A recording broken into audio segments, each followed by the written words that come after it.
Hi everyone. It's really nice to see both of you, and I'm looking forward to your project.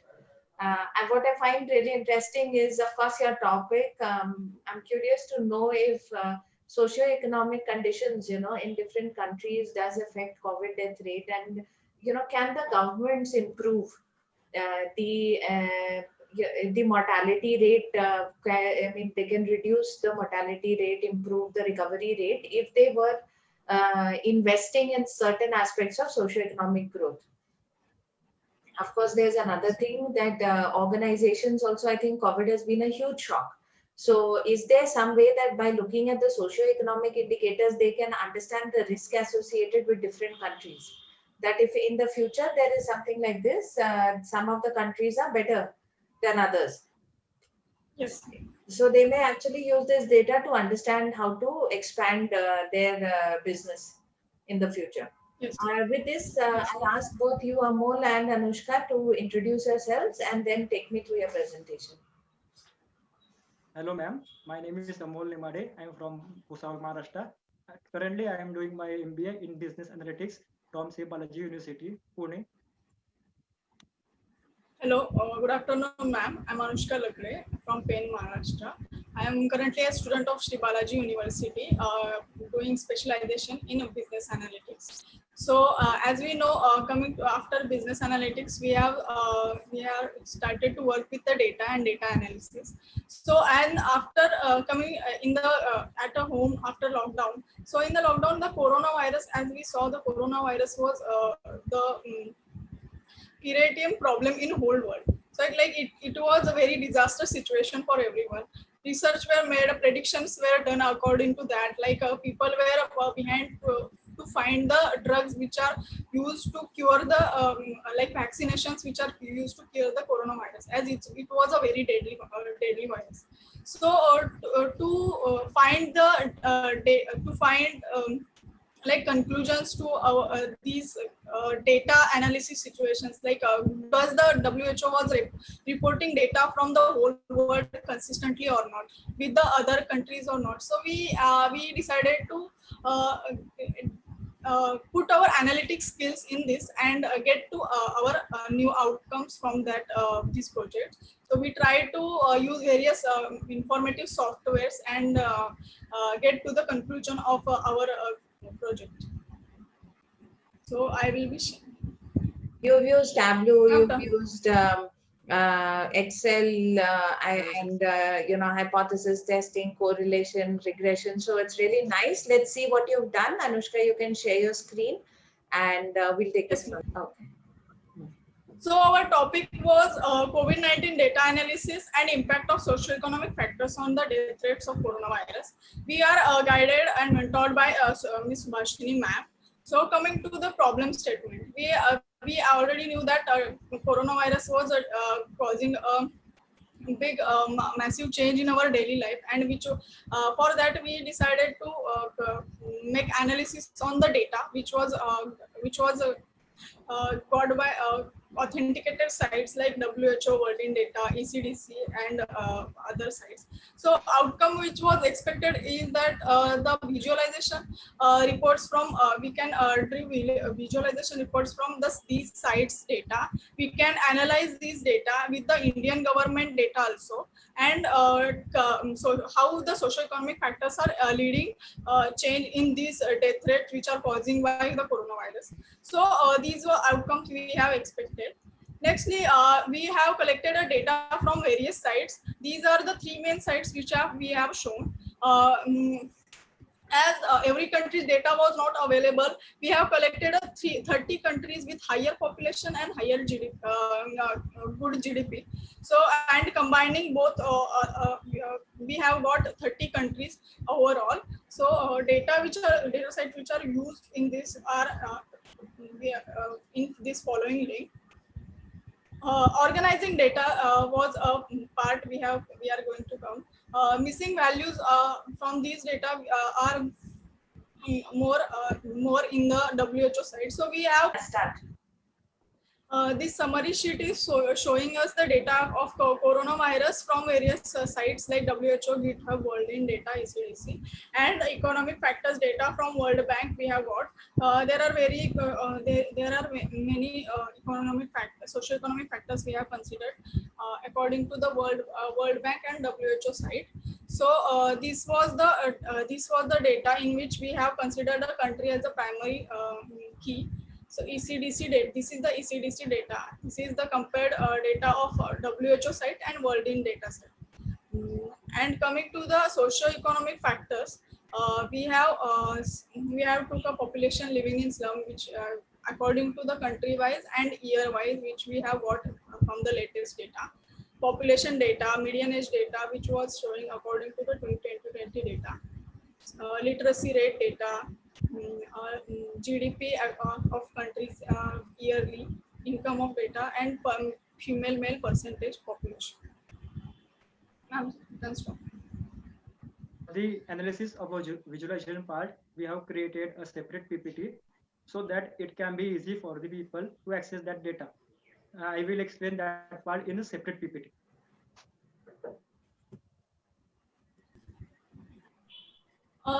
Considering the data we have designed the three hypotheses which were showing consistency between the WHO data and other authenticated site data, WHO data and India data, and socioeconomic factors have impacted the mortality rate or not.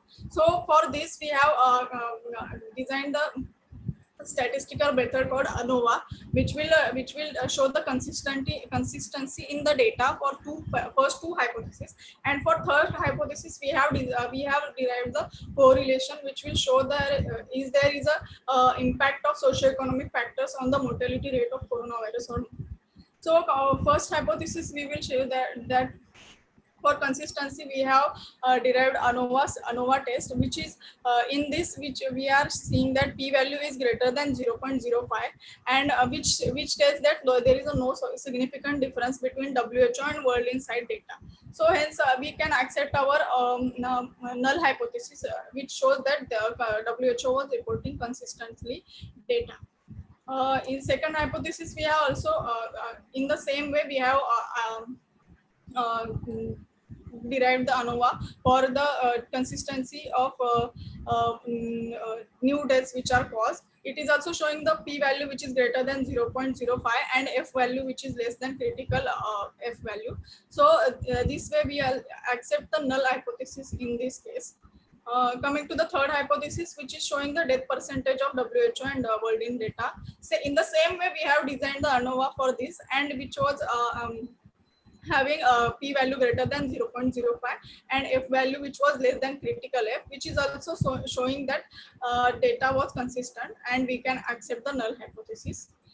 Second hypothesis was about to compare the data of WHO site and Indian government site. For this, we have derived two ANOVA cases. For WHO, we can see that p-value is greater than 0.05 and f-value was less than a critical f. So which also concludes that we can accept the null hypothesis in both cases of this.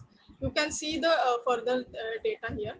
So coming to the third hypothesis, which was according to the socioeconomic factors, the relation between mortality rate of coronavirus. You can see the correlation grid over there with various socioeconomic factors we have derived, and with the death percentage of WHO. So in the as we know, correlation model shows that plus one shows that positive correlation, negative one shows that negative correlation, and zero will show the no correlation in the data. So considering this, we have formed a table which was showing the death correlation between death percent of WHO site and other population, other socioeconomic factors. In this you can see that 7 economic drivers show more than 0.2% correlation coefficient. So population living in slum and population growth or percentage of male or GDP is negatively correlated to the death rate of the coronavirus. So median age and percentage of female and unemployment rate is also showing the positive correlation in the percentage due to the coronavirus cases, as we can see this detail in the table. So coming to the regression, we can see 5 iteration of linear regression to remove multicollinearity. All the socio-economic indicators are related, as we saw, they are related to each other. GDP and financial indicators tie the education and gender indicators. So poor countries, as we can see, the poor countries are having a low death rate. According to this data, we can conclude that poor countries are also leaning to the lower death rate. This led younger population. This can be led by younger population, as we it has a lower comorbidities or naturally higher immunity caused by lower level of sanitization and lower level of medical interface. As we know, they are poor, they are not having a good medical supplies or good medical facilities in their area. Yeah, So so from sometimes this we they have, actually have better immunity just because they have yes, overcome because they multiple are types living of in the dirt. viruses. Yes, yes, Yes, yeah, they get immune due to this yes. dirty or bad environment. They get immune from the Immunity. childhood also. So they Yes, are not affected by these viruses or less fever, we can say. mortality, definitely. Yes, Otherwise, the other conclusion could be that these poor countries are underreporting deaths. That is another thing. So that is also one option that is there. So I think what I think is coming out clearly is that this has to be further understood so that we okay, can conclude that which of it is. Anyway, yeah, go on. okay, yes. So poor countries are more. We can see that poor countries are more immune to the coronavirus death. Uh, Coronavirus data. Coming to the final conclusion, we are having some insights. To summarize, firstly, we can say that WHO organization was reporting the data consistently from March to till now. The Indian government also succeeded to report the consistent data in this coronavirus pandemic. Socioeconomic factors such as female male population percentage, median death, median age, income, GDP according to every country are negative, are impacting the coronavirus mortality rate, and the in the some socioeconomic factors correlation is impacting in the negative manner, so which was quite surprising. As we know, correlation does not imply the causality. It is a very surprising that poor nations are having a lower death rate, which was countries need to figure it out, to explore in this area to gain more insights why this is causing or why this is happening to the poor countries. Okay, that is, ma'am. Go Can to we the stop? next slide. Go on. So, guys, if you Yeah. liked the project, please do support Amol and Anushka on LinkedIn, and feel free to join the Pexitics community on LinkedIn. If you have a query, you can reach me at score@pexitics.com. Amol and Anushka, I would like you to take this time to tell what is it that you has been the greatest learning for you in the project, And statistically, in data cleaning. Like, what was it? Where were you facing most challenges, and what you felt is your learning? as we were as we were getting only subjective knowledge from MBA course, so it was important for us to gain the practical knowledge as well. So doing internship in physics was very supportive. First of all, we are working as a team, starting from the problem statement in the internship. We learn how to understand the main objective and research problem of our project. Then to the data gathering. In this, we learned how to gather validate data from the authorized sites, data mining, data cleaning, learning and implementing statistical techniques, data visualization, and importance of it. This project will help the interns, entry level, associate level analysts, also higher authority analysts who are less knowledge of programming language and new software. It will help them to understand about web scraping, data visualization tools like Tableau, machine learning models, and importance of it. as we were getting mentorship from Subhashini ma'am, it was a great experience. She is having over 20 years of experience in analytics background. While in our internship, ma'am used to organize 2 meetings in every week to take updates on our project and guide us.